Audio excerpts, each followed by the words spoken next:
Erase करते हैं यहाँ से, इसको इरेज़ करना भाई, इरेज़।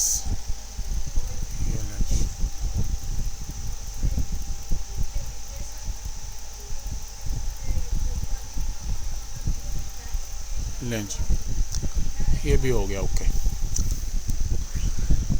ठीक है जी, ये चीज़ आ गई है हमारे पास। यहाँ पर भी ये हल्के हल्के डॉट्स, चलें ये ठीक है। इसको ब्रश लेते हैं और यहाँ पर हल्का सा एक क्लिक कर लेते हैं और फिर इरेज़र के साथ यहाँ से इसको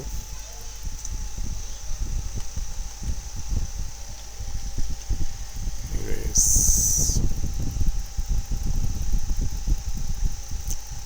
ठीक हो गया जी, कंट्रोल डी करते हैं और ये देखें जी, ये हमारे पास ये चीज़ बन गई इस तरह।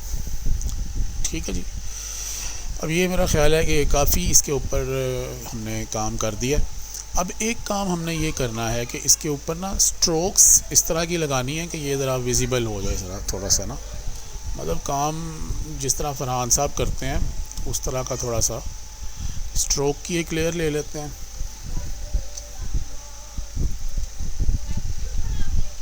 स्ट्रोक, ठीक है जी। ब्रश लेते हैं और ये ब्रश के साथ हम ब्रश यूज़ करेंगे, ये वाला कर लेते हैं। ठीक है, और इसको मैंने थोड़ा छोटा करते हैं।